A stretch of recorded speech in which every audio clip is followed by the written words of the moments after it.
Hi, happy Friday. Made it to the end of the week. Thank you for hanging out with me at home.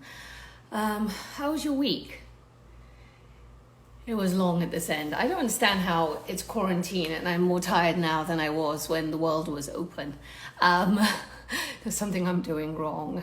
But happy Friday. Clearly, I moved away from the beanie and I'm graduating to the baseball cap. That's where we're at today.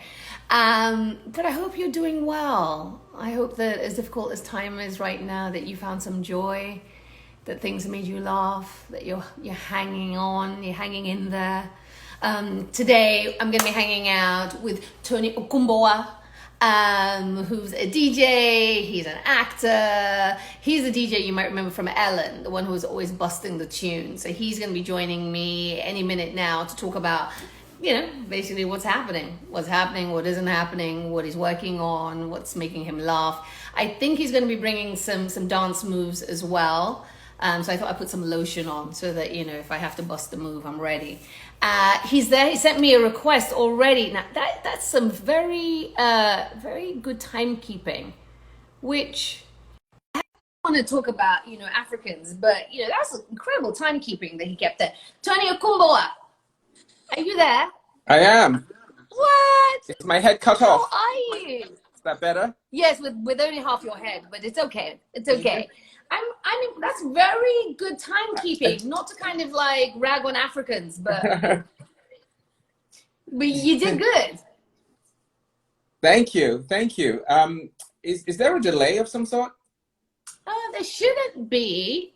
Does it feel like a delay from your end? No delay for me. Yes, there's a delay. Yeah. Do you want me to sign out and sign back in quickly? There is a delay. You jump out. Okay, I'll jump out. I'll come back in. Okay. Bye. Oh, we're back. We're normal. Oh, we're normal? Yeah, you're back to normal now. There you go. How are you? I am really well. Thank you so much for having me on. No, thank you for hanging out. I don't know if you heard me say your name, Tony Okungbowa. See, then he froze after I did my best impression at saying his name. And now you're back to, we're delayed again. Technology. We're delayed. Why don't you jump out? Let's jump out. Jump out and let's do this. Okay, I'll jump out. You stay on, I'll jump out. Okay.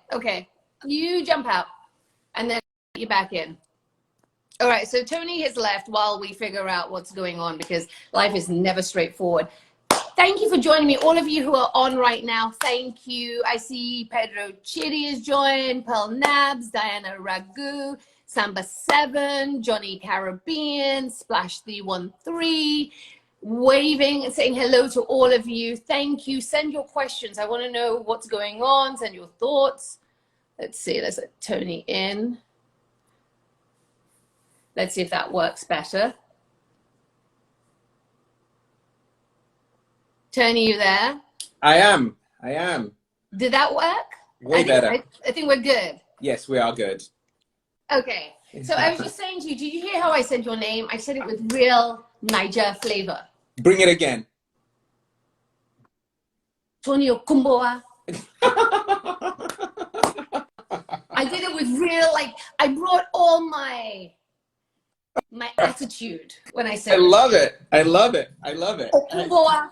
Okungbowa. It's also because when I said it on the show yesterday, I said Tony Okungbowa. Oh gosh. So that's awesome. Thank you for giving it a good effort. I like it. You went in there. Okay. It's not the worst you've heard of your name. Tell me the worst way you've ever heard it said. Okay, the worst way I've ever heard it said is Okungbowa. Like someone thought I was Japanese. Someone thought I was Japanese, so that was funny. That was definitely funny. But as long as you can say Tony, and I know it's me you're talking to, we'll probably be okay. We'll probably be okay. I mean, in quarantine times, we take what we can get, just like the toilet paper. In All you can times, get. that's like in quarantine times. If there's even anyone there to say your name, you should be grateful. I'm telling you, that's for sure. Seriously. Is that vinyl behind you? Yes, it is in all its glory. No way. Yeah. How many records have you got? Oh my days. I have some over here. I have some over here. It's not, let's see, it's a bit of a mess. I don't know if you can see that. Oh my word. And then that goes all the way up top and all the way to the bottom. So tell me the vinyl thing. And, obviously, I grew up in the time of like trying to do a mixtape. And then there was the CD, and then I had my CD carrier.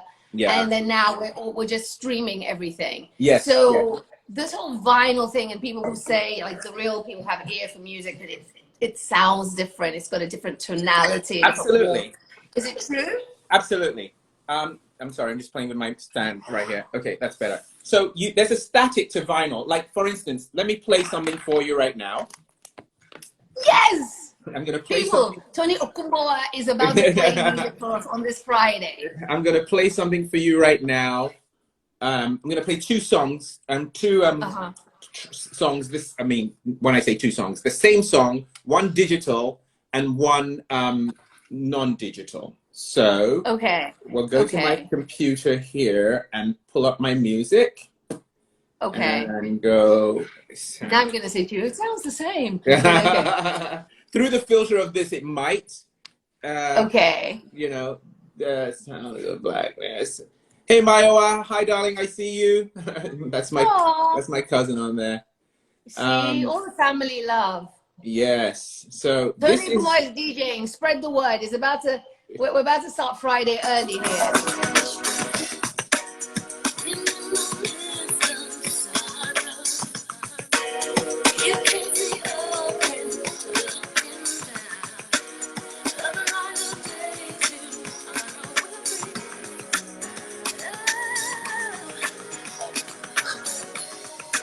And that's digital. That's digital. Now stay here. Let me put something on. Give me a second. I'm here. I'm not gone anywhere. No, it's okay. It's okay. So everyone, I need you to decide which sounded better. Tony's playing digital and he's about to play vinyl. And tell me if you can tell the difference.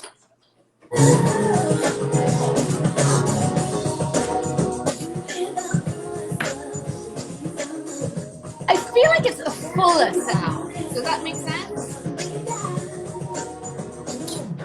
Now, that's partially because obviously I have better speakers on my vinyl rather than just my computer, but it's just a fuller sound. It's way fuller. It also has the static, that crackling thing that makes it feel more real. I think it's the difference between listening to a musician who's playing with just a keyboard or one who's playing with a piano. Okay. The depth. Yes. The depth. Yes. There you go. I am good as gold says digital has been filtered. There you go. It's literally that. It feels like it's just been cleaned. Every mistake or every human error, which is what makes it, has been removed. And you see, Mr. Daniel says vinyl feels like you're at a concert. Yes, definitely. Like, you feel like it's kind of. It's soul. Yeah, you see the frets on the guitar go as you're moving. Yeah. So it's part of that. So when you DJ, because I really, and Matilda Jalla says the second is better. Absolutely. When you DJ, I'm assuming, does every DJ with vinyl? Or? No, far from it. In fact, no slight on any DJs.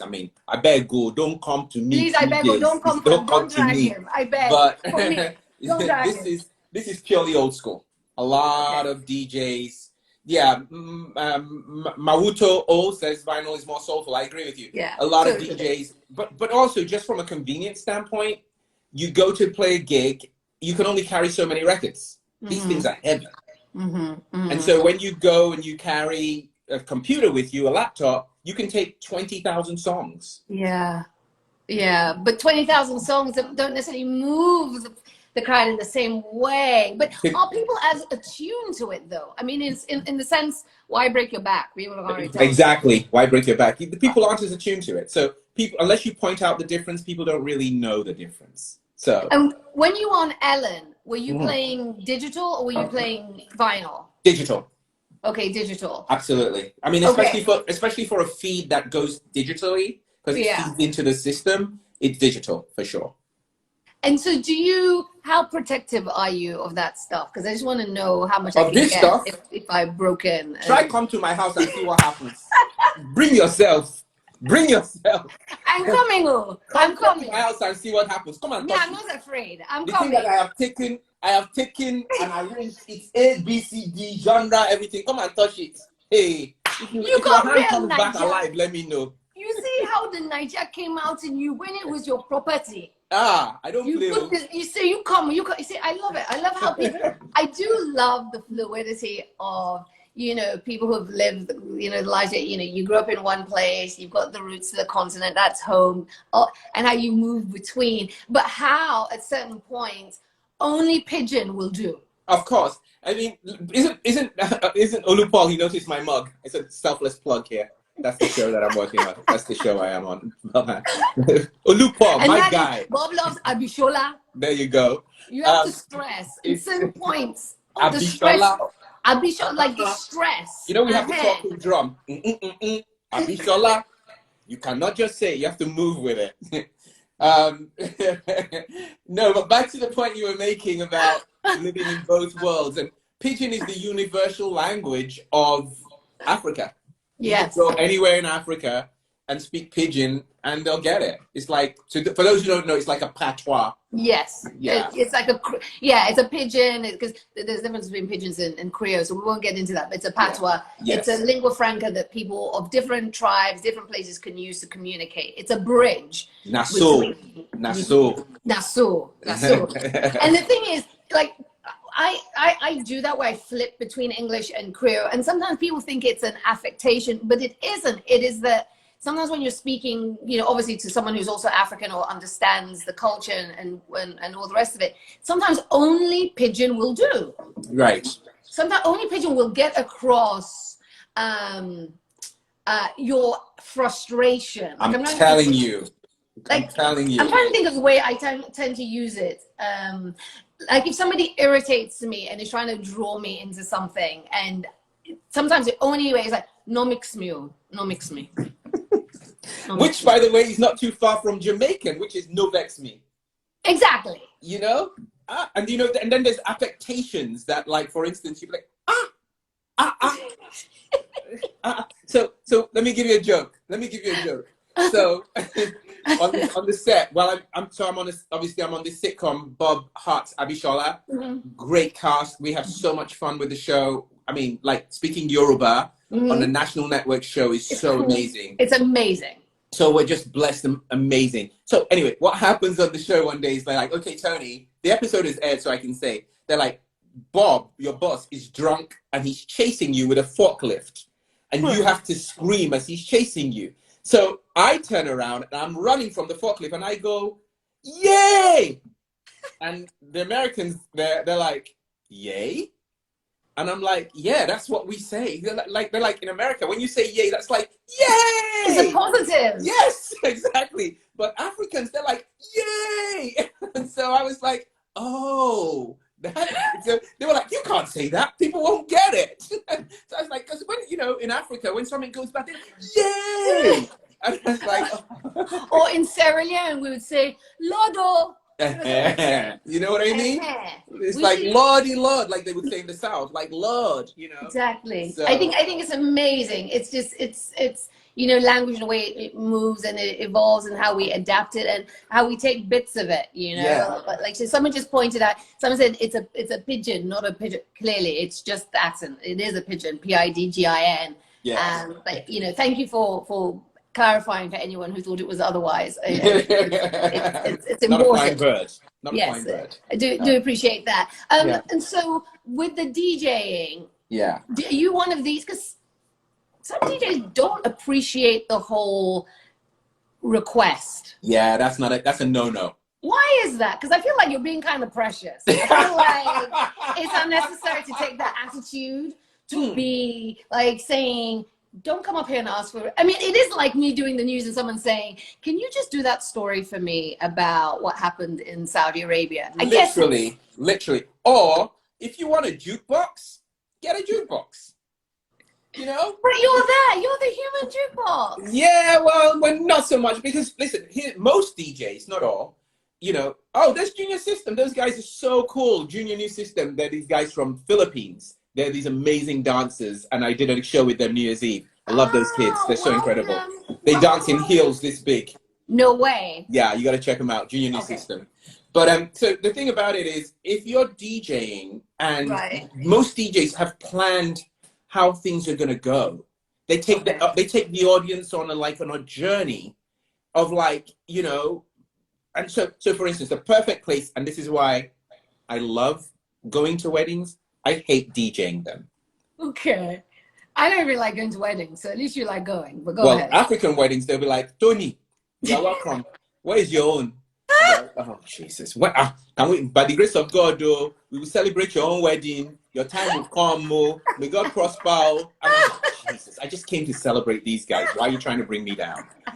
But most weddings, like, you know, you're DJing and you've got the playlist going and everything. Then Uncle Ray Ray's gonna come up like, yo, how you doing there, man? So I've been, you know, you got any salsa? I'm like, yeah, I'm playing like a hip hop set. He's like, yeah, you know, we like salsa in our family. You know, and I'm like, is that a toothpick or is that a drumstick? It's a toothpick because he already ate. Now he already had the drumstick. Okay, he already ate, so now he's eaten. He can now dance. He's ready. He's got all this energy. Yeah, they don't dance before they eat. That doesn't happen. Okay. Noted. Carry on. They don't dance before they eat. Uncle Ray wants some salsa. He wants some salsa. Then auntie is gonna come and, like, you know, grandma and grandpa, they only listen to Frank Sinatra. Do you have any? And you're like, oh. And if it's, I mean, so you're literally like this, trying to get a flow, but you know, it's. How do you respond when Uncle Ray says, "You got any salsa?" Let me tell you what DJs do. Well, good DJs at least. Well, I do. Let me not say good DJs. You always. I'm scared. I don't know what's about to come out of your mouth. You always say, I'll get to it. Now I know. You always say, I'll get to it. That's a way of palming someone off. I had signs made. Saying what? Don't feed that. Where did I put those signs? Hold on a second. I'll be right back. So, do you ask for a song when you're there and there's a DJ? Do you... I will tell you though, I am known to say to the people I'm with, go and ask them to play, you know, I don't know, whatever Afrobeat song it is that I'm listening to at that point, go and ask them to play it. Go and ask. And I'll nudge the person until they go and ask. So I'm clearly not civilized, as DJs would say, because I ask for song requests. Do you ask for song requests? I want to know. Send us messages. We want to know. I'm sorry, I can't find it. I'm so sorry, I can't find it. Yeah, hold on, maybe it's here. You so see, annoying. Listen, I am good as gold says I do for a birthday dedication only. And what song do you ask for birthday dedication? It's your birthday. Sorry, I can't find that one. Sorry. Who said that? Okay, and so you have a sign. So you don't. Is there a song that you must play in a set? Do you have like a couple that like you're like? Oh, I mean, when you're struggling, there are dance floor fillers, of course. Like. You know, like a Jackson's, any Jackson, Janet, Michael, they've got dance floor fillers. It depends on the Niger weddings, or African weddings. It's a whole thing. There's songs like you put on and the whole dance floor will, whoosh, and there's songs that you put on that the dance floor will evaporate. So, you know, but. When was the last time you played a wedding, though? Oh, gosh. Because you're too fancy now. You're fancy. You're like doing New Year's Eve party. You're doing the Grammys. Oh, yeah. Well, like, you're really big time. Oh, God. So here's the thing. And this is one of the things I want to tell people who are tuning in. From little acorns do great oak trees grow. And like most people who worked hard, I have had some really bad lows, you know, some really trying times. And when I couldn't get a job and I couldn't get arrested, I joined a really nice, really good wedding DJ company. And it was, you know, it was humbling. Not that I was grateful for the work and I got paid, you know, considering what most people get paid. I got paid well, but you know, I had to go out and I couldn't get arrested, and I had to go out and, you know, do the wedding DJ thing. I was like, hey, and now the bride and the groom are coming to the dance floor, followed by their great aunt, and now we're going to do the Macarena. All the bride's friends to the left, we're about to toss the bouquet, and the groomsmen come here to take off the garter. I was just like, I didn't even know this stuff happened at weddings. But I had to do it to pay my bill. There are companies that just do that. Just do that. What did you tell yourself during that period? Because I think, you know, a lot, you know, and the reason I bring this up, and I'm serious for a moment, is that, you know, a lot of people, through no fault of their own, through no fault of our own, all find ourselves at this crossroads in this new world that is upon us with COVID. And, you know, people are going to have to reassess and go in different directions. And what did you tell yourself during those lows where you were suddenly in a place that was never where you set out to be? Yeah. Spirituality got me through it. Not religion, spirituality. And for me, just going deep and knowing, always believing that there was a reason this was happening. And I, you know, I've never said this in public, so you're hearing this for the first time. At the lowest of the low, I was selling my clothes to pay bills. Wow. Yeah. Selling my clothes to pay bills, and really, really, like my cousin's on here saying, I'm proud of you, bro. Tell this story. Talk about this more. The dig deep. Yeah. That's so, she knows the story. It's so true. Yeah. I was selling my clothes to pay my bills, and I would go for regular jobs to try and get hired. And people would say, I know you. And I'd be like, I can't lie. And every time your heart must have just skipped every time they would say things like, you know, he's the guy from the Ellen show. You know, he's never gonna really take this job and stick with it. You know, so we need someone who's gonna stay the course. And at the time, I gotta be honest with you, I would have stayed the course.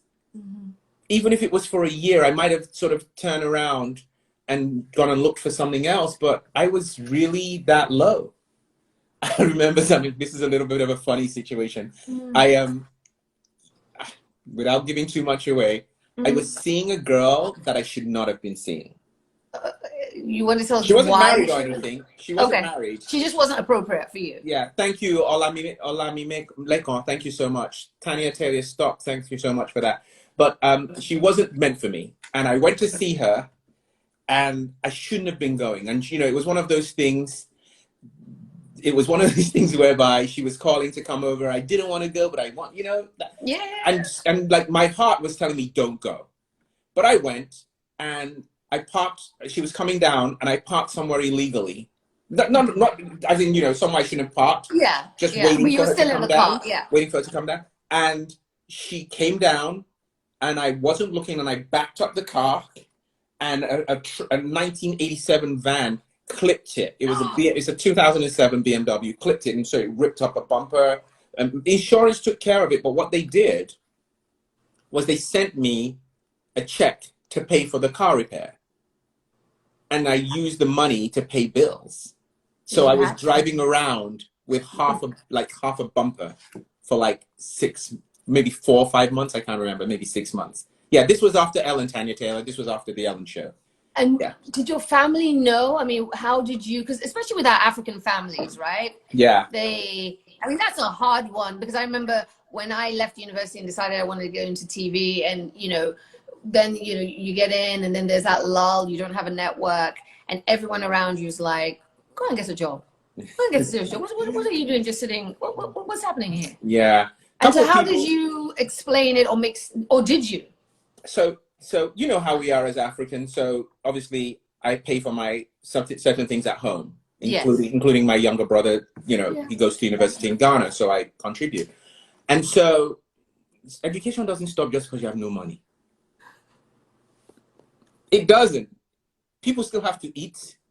People still have to, you know. True story. Yeah, you know, people still have to eat. So I literally borrowed money from different people. I will say this much.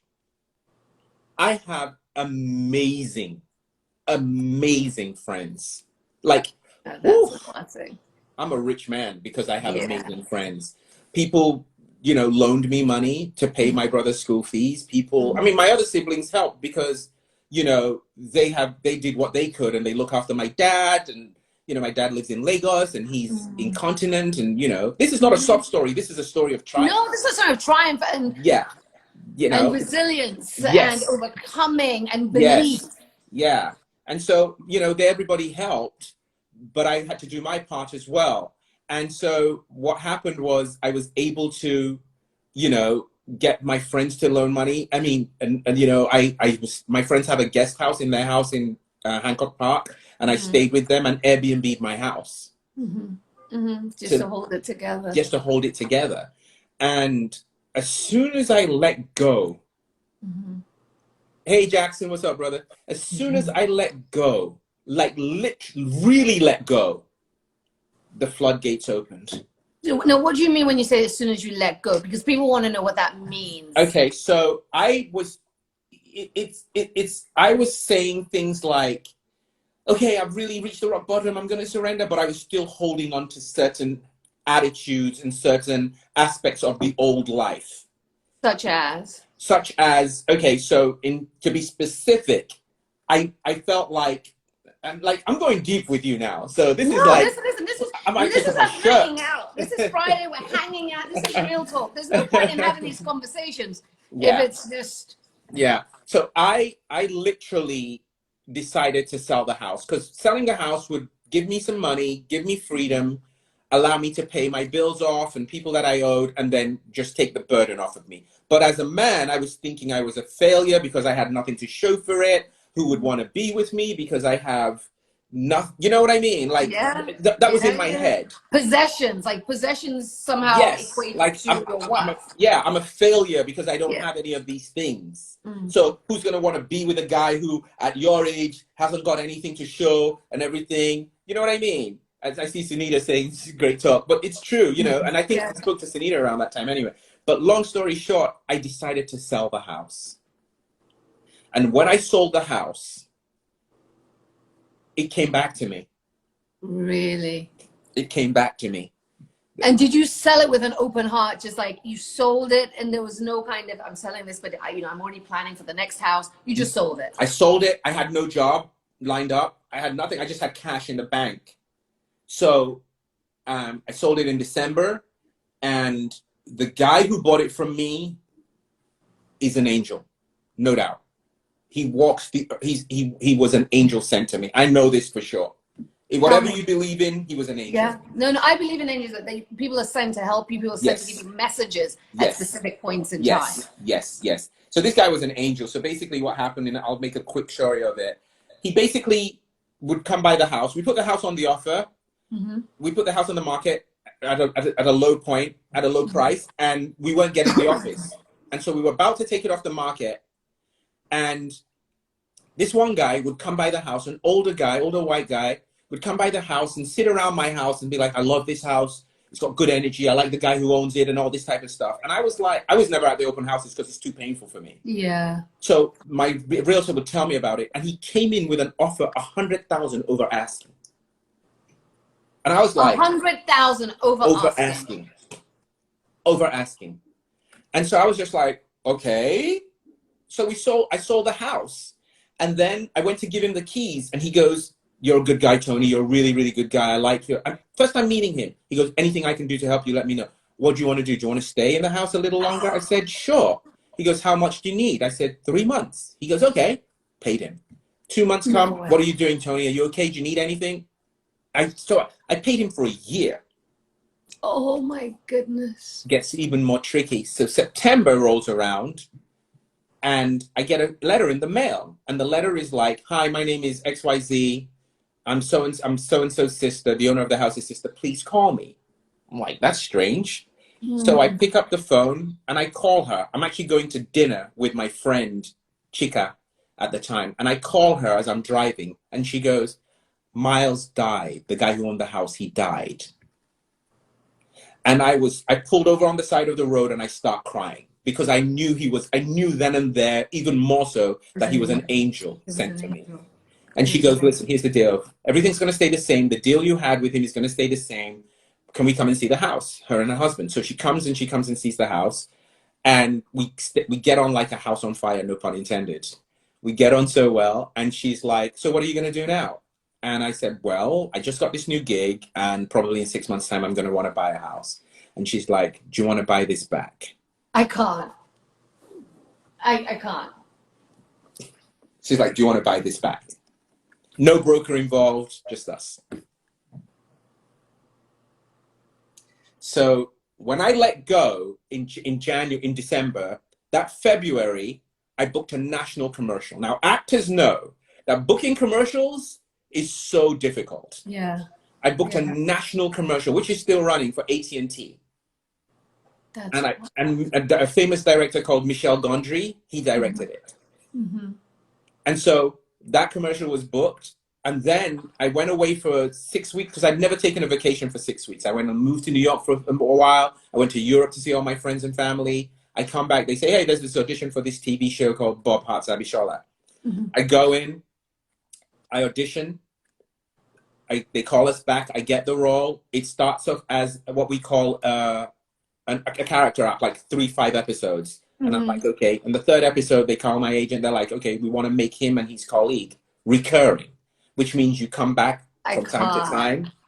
The fourth episode, we are on set. I spoke to my agent about this yesterday. We're on set, and I get a text message from my agent, and he calls me, and I call him back. He goes, well, this sometimes happens on shows. Oh, by the way, from the guest star to the recurring, they double the money. And then does that happen? Yeah, that happens. Okay, And so I get the call, and he goes, this sometimes happens on shows. I don't know how to tell you this. And I'm thinking, okay, they've written off the character. They've canceled it. He goes, they want to make you a series regular. I can't. And I'm just going to say God is good. I'm just going to say that. And they double the money again. And this isn't is this like a 6-month span? What are we talking about? This is from February 2019 to December 2019. People, you hear that? Like, I just want to pause and just let everyone take that in. I've never told this story to anyone but people I know. I've never told it publicly. All up and down my arm, like, you hear the young Empress, bro, you need to share this testimony more widely. Yeah. More people need to hear this. And it's so true, like the need for testimony, the need to acknowledge the low points. People talk about the high points all the time. Yeah. But I don't think that's where what people need is to know how you made it up from the dead. Yeah. And I got to tell you something without sounding like a preacher, because I'm not. No, but your personal experience and I trust me, it happens. Just believe and stay the course. Believe and stay the course. It happens. And it's all the money in the world is not going to make me as happy as I need to be. But what I will tell you that makes me happy is when I can reach out to people and share a journey for them. Mm-hmm. So first of all, I got to just say thank you for giving me the opportunity and making me feel comfortable enough that I want to share this. No, you're so welcome. Thank you for sharing. Because I'm emotional because I think that, again, like I said, I believe there are angels, and I think that people who are sent to give messages that you need to hear. Absolutely. And I'm sitting here and I'm trying to figure out what comes next, because everything I was working on has disappeared, right? Yes. And so it's a moment of doubt and fear and anxiety. Yeah. So to hear you say that, it touches me. Like, I'm actually getting choked up. Yeah, I'm glad it's touching you. Like, I needed to know. Yeah. I needed to hear this. Yeah. Because people don't know how hard it is. They just see what they see. But I'm genuinely choked up now. Oh, wow. I just think that Thank you. It's so needed. Yeah, and the thing about it is this. I look at where I am now, and it's no good to me if I can't help others behind me or others who are going through what I'm going through. And I'm so blessed, and the show is amazing, and I'm doing incredibly so much better. Yeah. And I'm just I can't tell you how this sounds really kind of cheesy. And if you ever, like I was going to say, if you ever tell this to anyone, I'll come out Yes, to you. you're telling everybody. There's like a whole bunch of people already online. Tanya Taylor says, I'm a mess over here. Oh, Tanya, sorry, don't cry. I hope it's tears of joy. I hope it's tears of joy. It's funny, I train with this woman called Angela Davis. I don't know if you've heard of her. Yeah, I'm the one who does Soul Cycle. Yeah, she's no longer doing Soul Cycle. She has something called Army now. Yes, she's like one of my dearest friends. I've known her for. Please say hi to her for me. I will. I was at dinner with her a while back. Yeah, she's one of my dearest friends, her and her family. And she says, we were talking about what happened with my transition from, you know, to where I am now. And she said, people will see you and be like, oh, there's the guy from Ellen, thinking I went from here to here in just one jump. Yeah. They won't know what happened in between, you know, and I'm just super blessed, and I just want to share that with people, you know. Yeah, I think that was a powerful Friday testimony. Yeah. And Tanya Taylor says it's happy tears. Oh, good. It's so needed. I mean, again, you know, in this moment, how are you doing in quarantine? I'm sorry, someone says just someone here peeling onions. It's okay. You can own your emotions here. It's okay. This is a safe space. You know, it's a safe space. You can be doing the onions, or you could just generally be crying. Yeah, exactly. You know, hey, how are you holding on to joy right now? When, you know, again, I know you've got the show and you're working on a ton of things, but these are strange times. It is. They are strange times. You know, I think the big thing for me is obviously Africa, Nigeria, when I call home. Yeah. Just, you know, the truth of the matter is it's just not a structure that my good friend Sean Kuti was saying, how the structure over there is not a structure over here. So telling people to be quarantined in the same way they're asking them over here is kind of not fair, because people literally live from hand to mouth. There's no running water. You know, it's just, there just needs to be a different, it takes, put it this way, it takes politicians and leaders to think out of the box. Yes. To really, really think out of the box. But my family's all safe, and we have a group chat where we always encourage people to laugh. We always spread memes and jokes, and I always also watch comedy before I go to bed. That's just my thing. Oh yeah. I watch. What are you watching? I watch easy old comedy just to make sure that I laugh before I go to bed. Because I've got so much to be grateful for. What did you watch last night? I have a secret show that I watch all the time. What's that secret? I watch Hogan's Heroes. Yeah, I don't even know what that is. So that's a secret. It's a secret, all right. It's a secret. No, it's an old one. But I used to watch Martin. But I've watched did? every episode. I've watched every episode. So, just something to just ease your mind, like a mental bath. Yeah, I just laugh before I go to bed. And my sister hi Heidi, how are you? And my sister has now gotten me into watching some Nigerian films. They're hilarious. The old ones, not the modern ones, but the old ones. Azzy, hey babe, I love you, sweetheart. There's Azzy, that's my old writing partner. Coming on here and they're like sharing love, and people that, isn't this technology thing amazing? It is. The fact that you can have a group chat with your family in this moment and share joy using that, and memes and jokes, and stay connected. And someone's asking, who's your favorite Hogan's character? Oh, cool. That's Sam Jackson. My favorite character is Schultz. Sergeant Schultz. I love him. He's really good. Oh, there's an Igbobian. Isha Sesay. That's like my high school in Nigeria. Igbobians. So are you guys having a little kind of a mini reunion? Yeah, like a frat thing, you know. A frat thing over here. Yeah. And so are you reading anything that we should know about that we could check out? Yeah, so I'm developing a bunch of content. You are? Okay. Yeah. So one thing that I'm doing is, and I'll let you know for sure, it's like a hybrid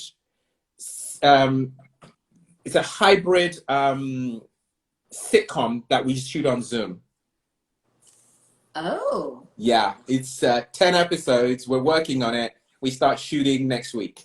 This is so exciting. Yeah. I'm really, really excited about it. And it's based on a couple of things that have happened to me during the quarantine. So we're working on that. And then I'm developing a couple of feature films and TV shows that people they're delivering the scripts to me now. So amazing. So I'm writing. So I'm giving back notes I just got one script yesterday from one of my writers. I'm so excited. Super, super excited. This is amazing. Yeah. Especially hearing you tell the story before Yeah. of, you know, the difficulty to have you in this kind of hive of activity. I gotta tell you, I'm way more, for some bizarre reason, maybe because I'm stuck in a place, I am way more creative. Yes. Now than if I have so many distractions for some reason.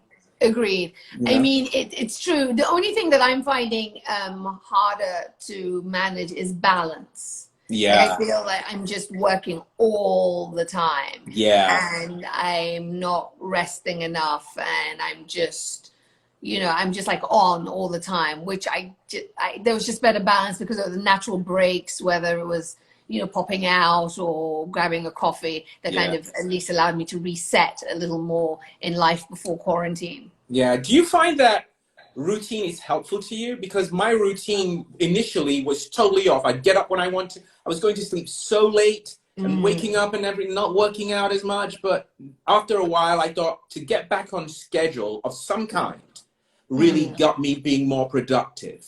And sticking to it. So if it's time for dinner, you stop everything you're doing and you have dinner. Your face has answered the question. I know it's good for me. It's just, you know, since we started Home with Isha Sesay, it's Monday through Friday, you know, it's, you know, I'm blessed to have found all these people who are part of this journey and believe in this mission of telling the story of the coronavirus in Africa. And so we're trying to do a news show every day. Yeah, that's hard work. It's a lot of work. And the team is spread out across the country. It's about 10 people. Wow. And so it's a lot. So the kind of routine is kind of sliding, but I'm going to try this week. I mean, like last night I was working out. I was working out till like, you know, and I'm trying to work out also. Me and it was too. 10 o'clock and I was working out. And I was like, this is ridiculous. Like I'm working out at 10 p.m. Like it's, you know, but I'm trying to get into a more normal zone, I think. Do you miss the DJing? Like now that you're in, like, do you miss the crowds? I mean, is it something you want to get back to when? I mean, I still DJ. No, I know, but when, you know, post this quarantine. Yeah. Oh, okay. You know, okay. Yeah. No, because I didn't have a residency. So, and to be honest with you, you know, African parents back in the day, they will be like, you need to be a lawyer, you need to be a doctor. In fact, we did an episode on the show where the kid, we find out he's a dancer, and the mother goes to the school saying, no, you will be a lawyer first, and then I will make a decision for you, or something like that. So, you know, my parents, when I was coming up, is like, you need to be one thing.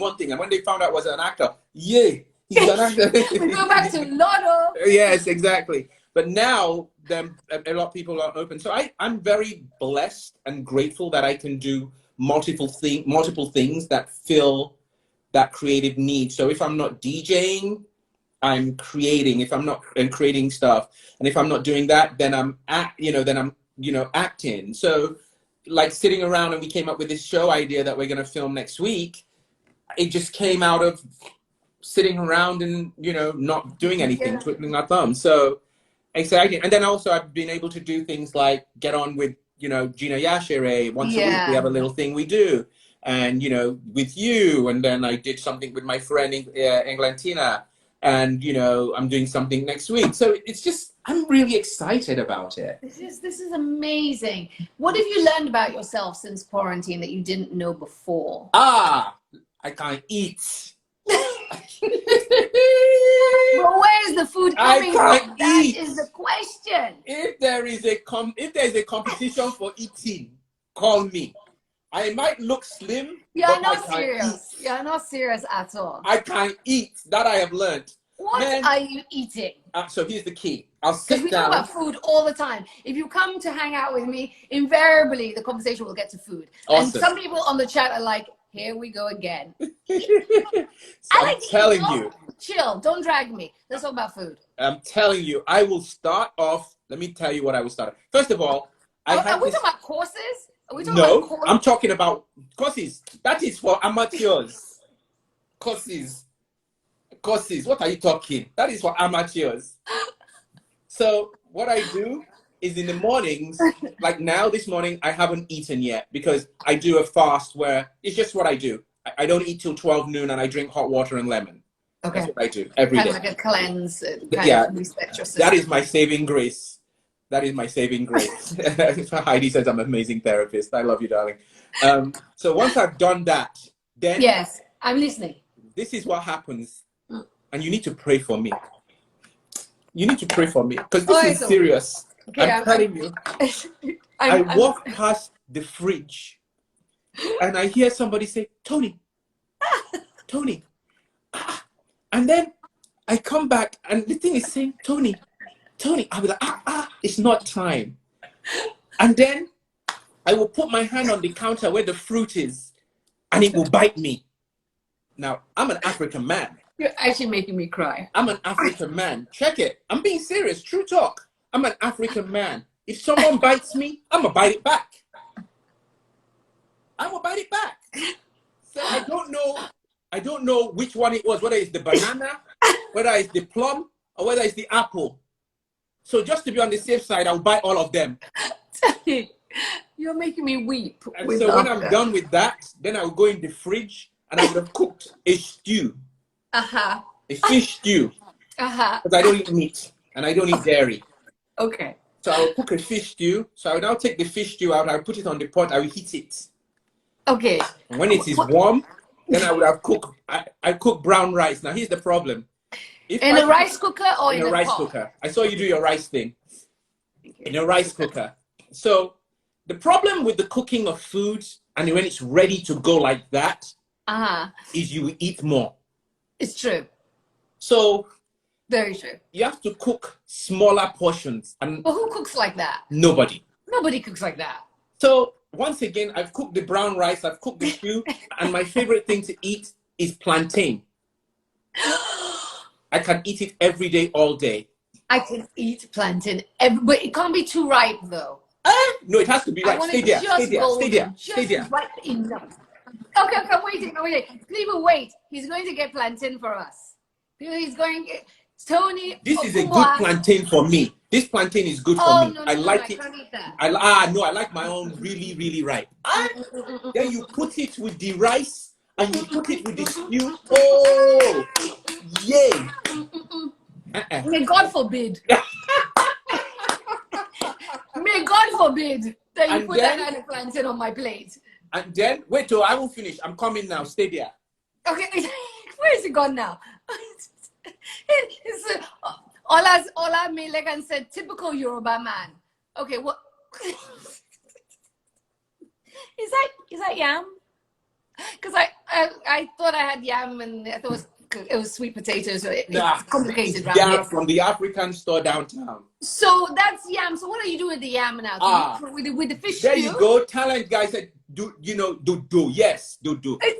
That's what they call it in Yoruba. So you slice the yam and you peel it. It's not yellow yam, it's white yam. You slice the yam, you peel it, you boil it, boil it, and then you have your fish stew with the plantain. Oh, Lord have mercy. Wait, so that's a lot. You're eating yam and you're eating plantain. That's a lot of carb. Why are you judging me? I'm not judging. Oh, no. My brother, I will not judge you. I'm just saying it's a lot of carbohydrates. I know. Plantain. But once in a while, I throw in salad. As your people say, there's an oyibo salad. I know. No, but the truth is, I try to watch what I eat. That's amazing. So you see, but I prefer cassava to yam. Yeah, I've never got it like the yucca type thing. Cassava. Like the yucca. Yeah, but you boil it. Oh yeah, I've had that before. That's how we have it in Sierra Leone. Like some people eat yam. Yam's a little too kind of starchy for me. But cassava, you cut that up into cubes.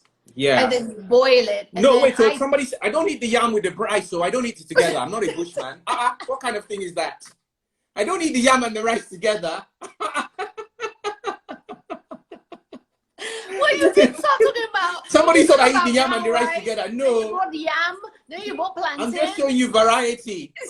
I'm not a bushman. Fried cassava is the best. Yes, fried cassava with stew, but beef stew. And plantain is good. But that plantain was way too ripe. Where are you going to get plantain? Because I haven't found plantain in LA. A lot of the Latino stores in the sort of in the Latino stores have, because I live in Echo Park, so Okay. while it's still being gentrified and there's Whole Foods around the corner and everything, Talent Revolution, I don't eat them together. What part? It's like I said, and then someone said fried yam is the best. I've never fried had jam is good. Fried jam is good. I've never had that. Fried jam is good. And then how do you cut it? You just like chips? Yeah, like chips, like big chips, like big, you know. Oh, like yeah. Okay. Jamaican store too, yeah. Somebody said Walmart has plantain. Walmart? Oh my days. Hey Sandra, what's up, girl? That's globalization for you. That is globalization. When Walmart starts, Aisha has to be a Yoruba in disguise. I know, we claim her. We claim her. No, you Nigerians, you're always trying to reach over and take what doesn't belong. We claim you. We claim you. God forbid. No, don't try it. I'm from Saro, as I have a friend who says about Sierra Leone. Saro. We actually are super connected, Sierra Leoneans and Nigerians. We really are connected. My grandmother was part of Nigeria. That's what I heard. Back in the day, before all the slicing and dicing of the continent, I heard that Sierra Leone was part of Nigeria. I don't know. Historians out there, don't check Wikipedia. Like, just actually do some research. I believe that. There's a lot of Sierra Leoneans who have Nigerian names. You know? Yeah. I don't know. People ask me if I'm from the north. I'm like, no, I'm Sierra Leonean. So there's, so someone said there are Saros in Lagos. I think she's talking about the name. You're talking about the tribe, right? No. That's how some Nigerians refer to Sierra Leone as Saro. Okay. And Sierra Leone is Saros. So yes. When was the last time you were in Nigeria? I was in Nigeria last year. What's that like? I mean, because it's a whole different vibe. It is. Let me tell you a quick story about Nigerians before we get off. The thing when I go to Nigeria is, while I love my family and I love everybody, I stay in a hotel. Now here's why. How do they take that though? Because that fight has been fought and won. The reason I stay in a hotel is my dad claims it's not him, and now I believe it's not him because unfortunately he's not very well at the moment, so he can't. I'm sorry. But whenever I stayed at home, people come from everywhere. Brother, you're welcome. How do they know you're home? I mean, CNN ain't got nothing on Nigerian communication system. My brother, you're welcome. You're welcome. Anything for your boys? What do you bring for us? Bless us with something. Now, of course, I'm going to bless a lot of people, as many as I can, but it will reach a stage where they'll say, let me hold this now. Let me hold something. I'm telling you, it's just very stressful. And so and then somebody said lack of privacy. You're sure? Exactly. So I just stay, it's just easier for me to stay in a hotel, sneak into But don't they just come to the hotel? No, because there's security and everything there. Oh, that's true. There's security. But I mean, I know my people. In Sierra Leone, they'll find a way. They'll find a way. But I mean, listen, they're going through their thing as well. And I whenever I can, I do help. And I really try to, really help in the best ways I can. It's just, they will strip you of everything, as someone said. I am God's good as gold. Yes, if you let them, they will. No, it's like, I mean, I was in Sierra Leone. I can't remember when, and I was talking to somebody, and I brought some material, some books and stuff for my charity, and the person said to me, "That suitcase, do you need it to take it back?" I was like, "Well, I've been planning to, but." So I handed over the books, which I brought over, and then I handed over the suitcase. Yeah. The suitcase went as well. So it happens. Yeah, it's funny. But we're grateful that we can give. Like someone once said to me, I'm grateful that people are hitting me up. That means I'm doing something right. So, and Sandra says it's the same in Jamaica and it's the same wherever you go. So, it is. But what do you miss from home when you're not there? Like now you're sitting at Echo Park. What do you miss? So one of the things I miss is the cock crowing in the morning. That you miss? I really do. I did a good impression, I'm sure there's an app for that. No matter how much of a nice neighborhood you live in, you're going to hear the cock crow. It doesn't matter if you can be in the best of estates, you'll hear. That's the wings flapping, folks. So I miss that. I missed that. Otakasha says true. Yes, so true. It is true. It's so true. I don't like Kamala as much. I prefer Eba. So I miss that. You know what else I miss? I miss the the smell of Yeah. firewood burning, Yeah. food cooking. I miss that. I miss that so much. I also miss the joy of music being played just out in the streets, Just like in class, randomly, just yes. music being played and people dancing in the streets. I miss that. Early morning cock crowing, yeah, for sure, Hannibal the African. That's what I miss. I miss That's those how you types of know things. you're home. So Yeah, hopefully. yeah, I miss that type of thing. So, I'm hopefully going to go back as soon as this is over. Yeah, it is so true, and just the warmth, and the lack of boundaries. Like there's something also endearing about the lack of boundaries. Oh yeah, with all its good and bad. And all is good and bad. Someone said to me fairly recently, this was in the States, so I wasn't in Africa, but comes down to like, how's your child? And I said, which child? I went, well, you were pregnant. I said, no. I said I wasn't. I said I was just fat. And the person said, yes, you were. Yeah, the one who put it there. What is your? But you have to laugh because I could have been offended, but to me, it's just like no boundaries. But that's also love. That's also just familiarity. That's the sense that everybody's connected. Yeah, it's like a village. Yeah. Yeah, it's like a village. You could be offended, but really, it just comes to the kinship. Yeah.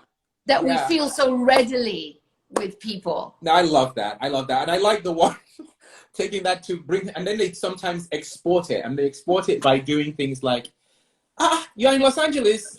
Yes, I am.